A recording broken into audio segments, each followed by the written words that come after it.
कार्तिक महामहत्तम अध्याय 17। हरे कृष्णा, राधे राधे। कार्तिक महामहत्तम के अध्याय 16 में हमने एक बहुत सुंदर दीपावली की कथा सुनी। अब आज इस अध्याय में भगवान विष्णु के पार्षद, जिनका नाम सुशील और पुण्यशील है, के विषय में जानेंगे। शुरू करते हैं। भक्ति से भरे भाव हे हरि मेरे मन में उपजाओ, 17वां अध्याय कार्तिक, कृपा दृष्टि कर जाओ। राजा पृथु कहने लगे, हे नारद जी, कृपा करके मुझे भक्त वत्सल भगवान की पूजा का इतिहास भी सुनाइए।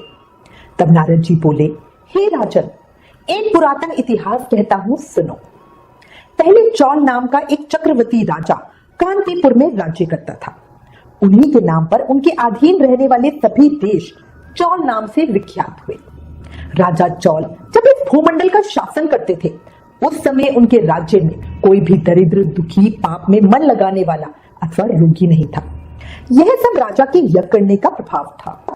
एक समय की बात है, राजा चौल ताम्रवर्णी नदी के किनारे अनंत शयन नामक तीर्थ में गए, जहां जगदीश्वर भगवान विष्णु ने योग निद्रा का आश्रय लेकर शयन किया था।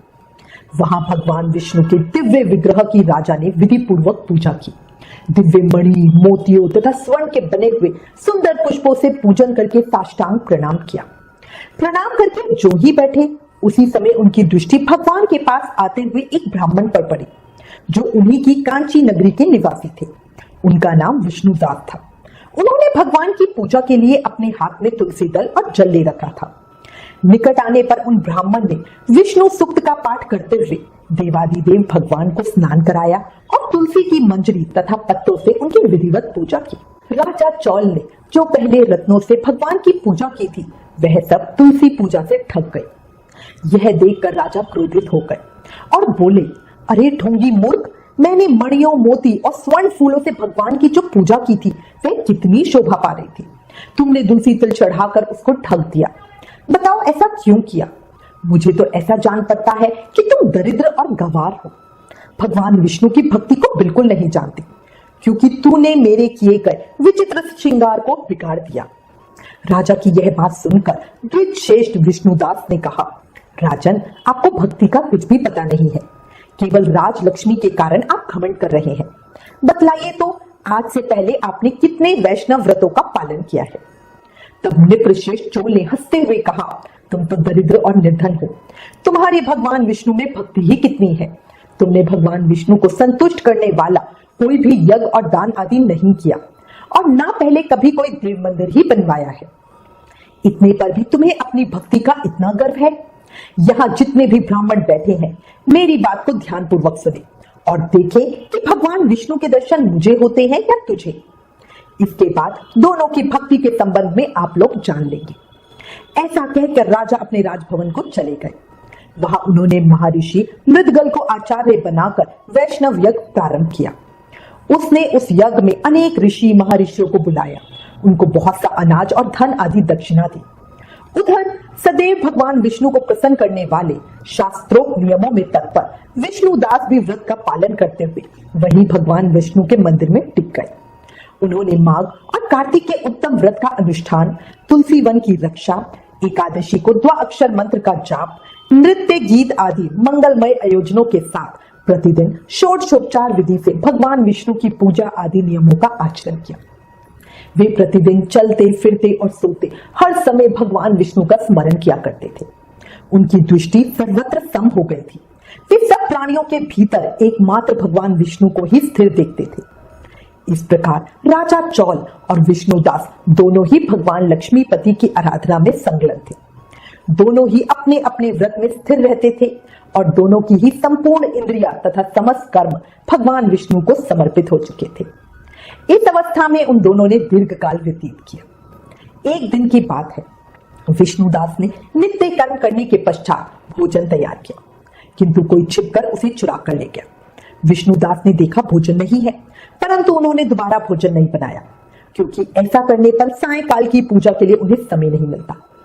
इसलिए सायंकाल का व्रत भंग ना हो जाए, इसलिए वो भूखा ही सो गए। दूसरे दिन पुनः उसी समय पर भोजन बनाकर वे जो ही भगवान विष्णु को भोग अर्पण करने के लिए गए, त्यों ही किसी ने आकर फिर सारा भोजन हड़प लिया। इस प्रकार 7 दिनों तक लगातार कोई उनका भोजन चुरा कर ले जाता रहा। तब वे हैरान होकर सोचने लगे, ये तो बड़ी विचित्र घटना है, ना जाने कौन हर रोज मेरे भोजन को चुरा कर ले जाता है। वे मन ही मन इस प्रकार विचार करने लगे, अहो, कौन प्रतिदिन आकर मेरी रसोई चुरा कर ले जाता है।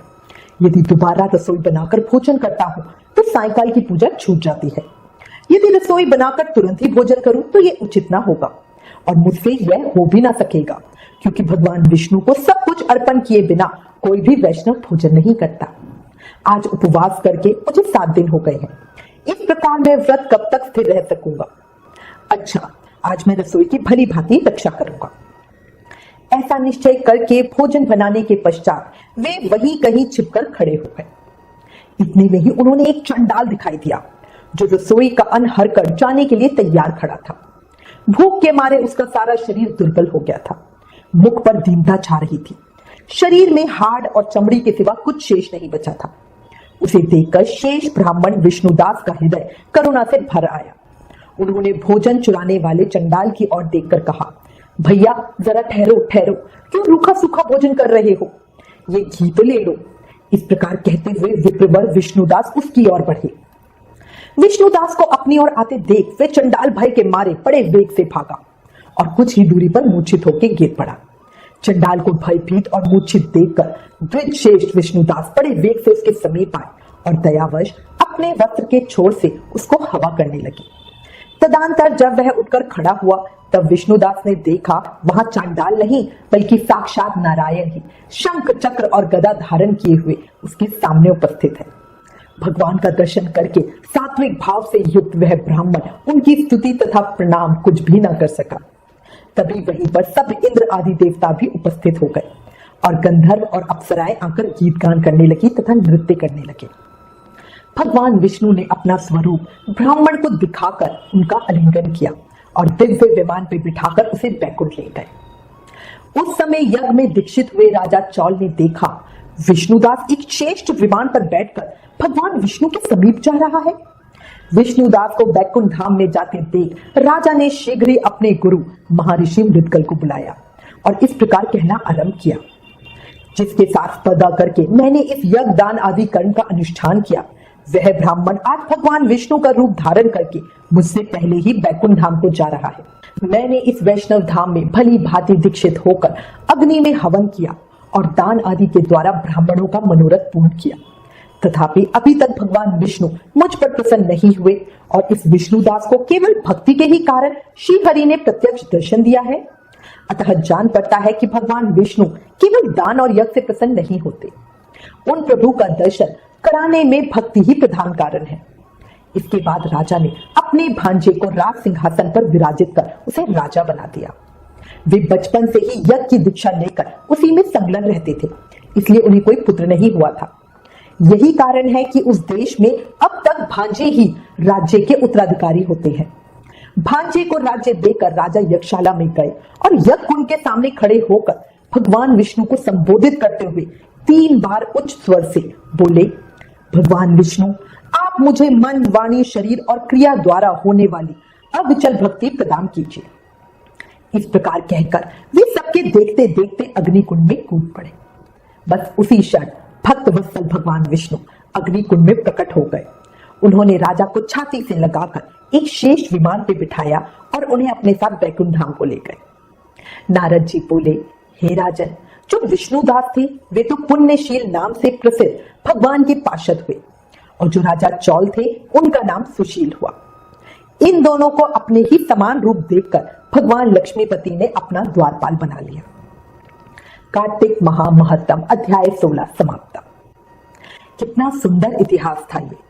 इससे ये स्पष्ट है कि भगवान भाव के भूखे हैं। अगर प्रेम से भगवान को सिर्फ तुलसी दल अर्पित करें तो भी वो बहुत कुछ है। घमंड में चढ़ाया हुआ सोना, हीरा, चांदी, मोती भी सब बेकार है। विचार करो। कल कार्तिक महामहत्तम के अगले अध्याय को सुनेंगे। तब तक नाम जाप करते रहो और याद रखो, कलयुग केवल नाम अधारा। इसलिए प्रेम से, मन से, भाव से, हर सांस के साथ बोलो, हरे कृष्ण कृष्ण कृष्ण हरे हरे, हरे राम राम राम हरे हरे। जय श्री कृष्ण।